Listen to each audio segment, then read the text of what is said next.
Bioorganic weapons are a global threat. Hi, I'm Tim Travis from Xbox Reviews and Verdicts, and today I'm reviewing Resident Evil 6 from Capcom. The Resident Evil series has been around for a long time, single-handedly inventing the survival horror genre with the original, then reinventing it with the stellar Resident Evil 4.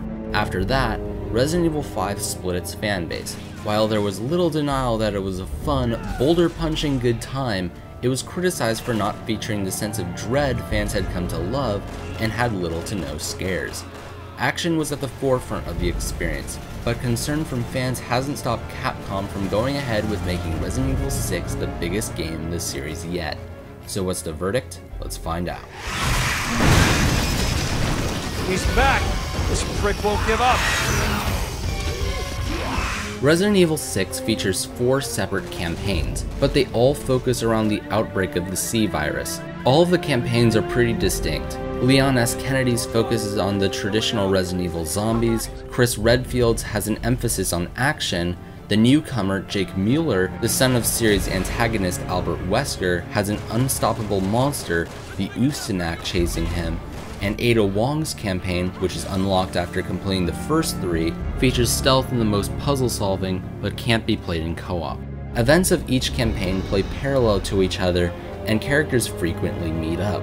It's sort of like Pulp Fiction, but features zombies and is on a much larger, action-packed scale. It's a neat concept. Fans will get a kick out of the events that play out, and there are tons of nods to the series' long history.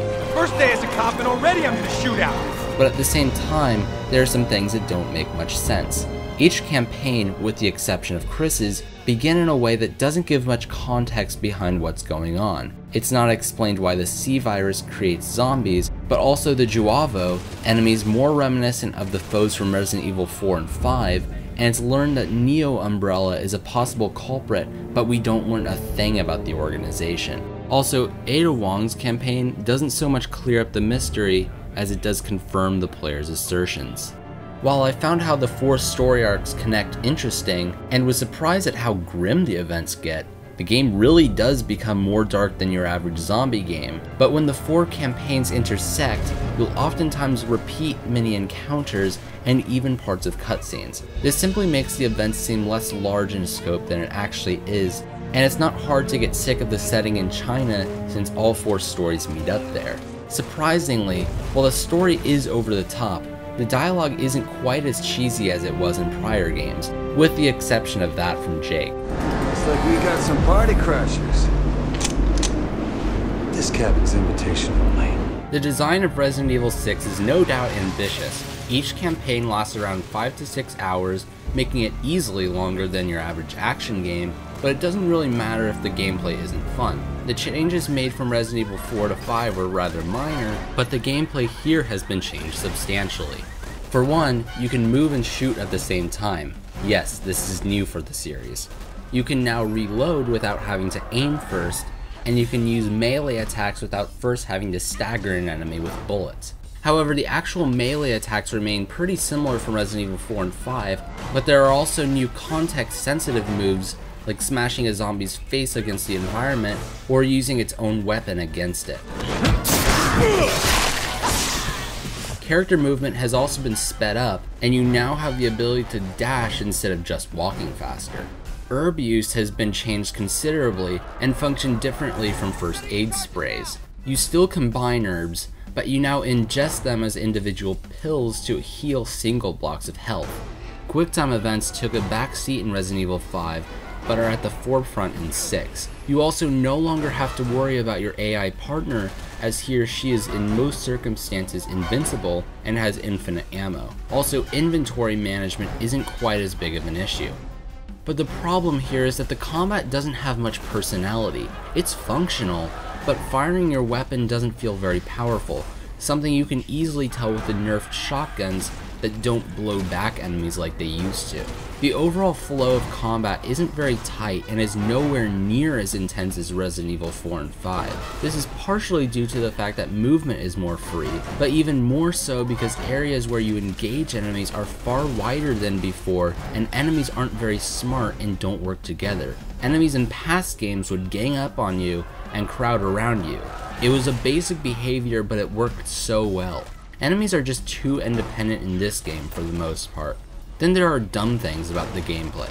Using quick shots by pulling the left and right trigger at the same time is practically useless. Lying on your back or sliding doesn't serve a practical purpose in combat and is used only in a few certain occasions. And almost every time you shoot collectibles or pick up skill points, it tells you their purpose. It's a tutorial you can't shut off, and it's the equivalent of picking up a gun and the game then tells you that it's meant for shooting people. There's also a cover system which works well when leaning against walls, but is awkward with objects that are waist high. You have to aim, then press A to get behind it, making it too easy to vault over cover rather than duck behind it. It would have been nice to at least have the option to get into cover automatically by holding the left trigger like you do placing yourself against walls, but in the end it doesn't matter much since cover doesn't dominate the experience like in other games. When Resident Evil 4 revolutionized this series in third-person action games, it brought with it memorable boss battles. In Resident Evil 6, Capcom has dropped the ball when it comes to bosses. Like the rest of the game, they aren't intense or very fun, especially the last boss of Leon's campaign, which absolutely overstates its welcome on the normal difficulty. Most of the bosses also ruin the point of Jake's campaign. Jake's story is meant to be a nod to Resident Evil 3, with the player being chased by a seemingly unstoppable beast. But since there are other creatures that are even bigger and badder than the Ustanak, the purpose just feels defeated. Then there are vehicle sequences. Sure, Resident Evil 5 had a shooting gallery segment on the back of a Jeep, but here you actually control the vehicles and they feel way too stiff. And when you do use their weapons, it falls victim to the game's average gunplay. The over-the-top nature of the vehicle sequences, especially one with Chris taking control of a jet, border on intentionally driving a wedge in the fan base of longtime Resident Evil fans and aren't very fun in the process, but at least these sections aren't very long. Resident Evil 4 and 5 didn't please everyone with its control scheme, mostly to those used to more standard shooter controls, but to the many who grasped how Resident Evil played, found an absolutely intense and fun experience. Resident Evil 6 just doesn't do anything particularly interesting gameplay wise and has a hard time pleasing Resident Evil fans or impressing those who enjoy more modern Western action games. Even when you do change the control layout to mimic Resident Evil 4 controls and opt to use laser sights instead of the traditional targeting reticule, it's just not the same because of the unremarkable shooting. The bottom line is, you've played better action games. This is too bad because on paper, there's a lot of content here. As said, finishing all the campaigns would take a good chunk of time, and there's incentive to replay them. The popular Mercenaries mode returns, and there is a new mode called Agent Hunt, plus co-op returns from Resident Evil 5, but even this stuff is hampered with problems. For one, there is a distinct lack of upgradable weapons, and is replaced with skills that are purchased with previously mentioned skill points littered throughout the campaign. Skills just aren't the same as maxing out your favorite weapon's attributes, though you can still unlock infinite ammo. Mercenaries mode returns but highlights how much worse the combat is from RE4 and 5. The intensity and challenge that made Mercenaries so popular is gone. It's now just a complete joke. Agent Hunt mode is also a complete throwaway. You can invade other players' games by playing as some of the monsters. Controlling them, however, is awful, and even when you gang up on the human players, it's difficult to even harm them. And oftentimes games end in less than a minute. Left 4 Dead, this is not. RE5 had one of the best 2-player co-op modes around, and functions similarly here, but since the gameplay isn't as fun or unique as past installments, Resident Evil 6's co-op isn't anything special. Past Resident Evil games have looked absolutely gorgeous for their time, but I'm sad to say Resident Evil 6 doesn't live up to that reputation. Even when this game looks good, it's still too far away from modern standards. Other times, RE6 looks too bland and technically unimpressive. Character models also aren't as large or as detailed as those in RE5, and many enemies and boss models are ugly, from both an artistic and technical perspective.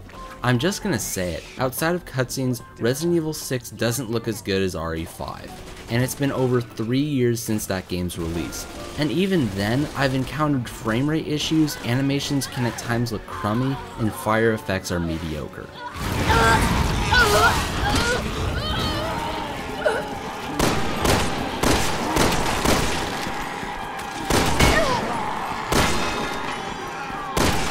Resident Evil 6 is unable to achieve greatness, not because it does or doesn't feel like its survival horror roots, but because of merely passable execution. This isn't a bad game. The story's implementation is largely a success, and there are some great characters like Leon, Ada Wong, and Jake Mueller. The gameplay isn't terrible, and shooting zombies and other disturbing creatures can be fun enough, but eventually grows dull and problematic. But ultimately, Resident Evil 6 is a huge letdown, and Capcom is going to have to go back to the drawing board if it wants this series to stay relevant. Excuse me, can I get a comment, please? Excuse me. Is this outbreak related to... Thanks for watching this review. Please subscribe to the channel, follow me on Twitter, follow the blog, and check out the Facebook page. Thank you, and I hope you enjoy my future videos. Come on, our target is ahead.